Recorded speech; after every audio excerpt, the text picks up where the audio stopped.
Michael Jackson 150 साल जीना चाहता था। किसी के साथ हाथ मिलाने से पहले दस्ताने पहनता था। लोगों के बीच में जाने से पहले मुंह पर मास्क लगाता था। उसकी देखरेख करने के लिए उसने अपने घर पर लगभग 12 डॉक्टर नियुक्त किए हुए थे, जो उसके सर के बाल से लेकर पाँव के नाखून तक की जांच दिन प्रतिदिन किया करते थे।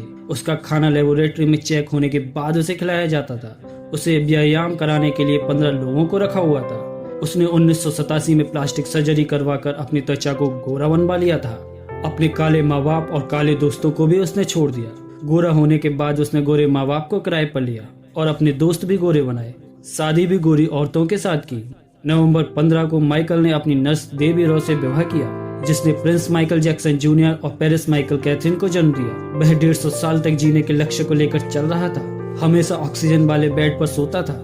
उसने अपने लिए अंगदान करने वाले डोनर भी तैयार कर रखे थे, जिन्हें वो महीने में खर्चा देता था, ताकि समय आने पर उसे किडनी, फेफड़े, आंखें, किसी भी शरीर के अंग की जरूरत पड़े तो वह हमको आकर दे दे। उसको लगता था कि पैसे और अपने रसूख के बदौलत मौत को भी चकमा दे सकता है, लेकिन वह गलत साबित हुआ।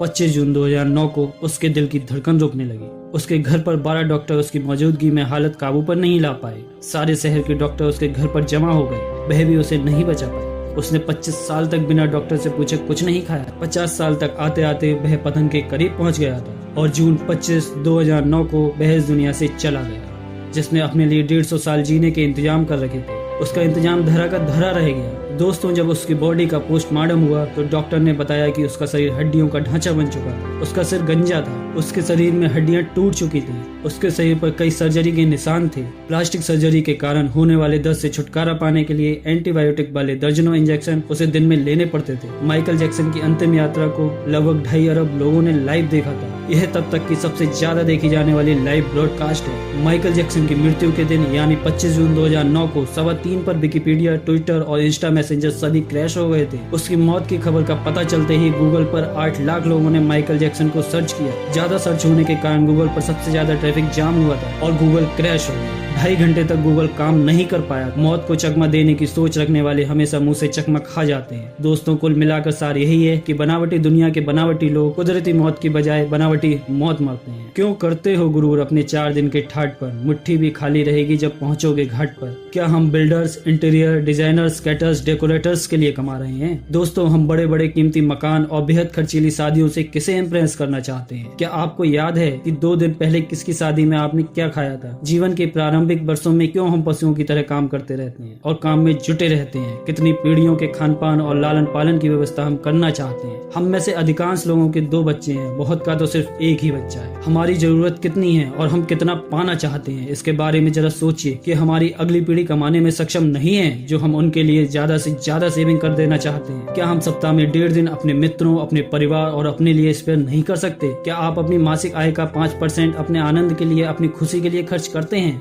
सामान्यतः जवाब ना में ही होता है। हम कमाने के साथ साथ आनंद भी क्यों नहीं प्राप्त कर सकते? दोस्तों, इससे पहले कि आप स्लिप डिस्क का शिकार हो जाएं, इससे पहले कि कोलेस्ट्रॉल आपके होठों को ब्लॉक कर दे, आनंद प्राप्ति के लिए समय निकालें। मेरे दोस्तों, हम किसी प्रॉपर्टी के मालिक नहीं होते। कुछ कागजात और कुछ दस्तावेजों पर स्थायी रूप से हमारा नाम लिखा होता है। अगर भगवान ऊपर है तो वह हमें देखकर हंसता होगा। वह सोचता होगा कि हम कैसी कैसी बातें करते हैं जब हम कहते हैं कि मैं इस जमीन के टुकड़े का मालिक हूँ। एक दिन हम सब जुदा हो जाएंगे, तब अपनी बातें, अपने सपने हम बहुत मिस करेंगे। दिन, महीने, साल गुजर जाएंगे, शायद कभी कोई संपर्क नहीं रहेगा। एक रोज हमारी बहुत पुरानी तस्वीर देखकर हमारे बच्चे उनसे पूछेंगे कि तस्वीर में दूसरे लोग कौन हैं। तब हम मुस्कुराकर अपना एड्रेस आंसुओं के साथ बड़े फक्र से कहेंगे, यह वो लोग हैं जिनके साथ मैंने अपने जीवन के बेहतरीन दिन को जीना सीखा था। मेरे दोस्तों, जीना सीखें। धन्यवाद। जय हिंद।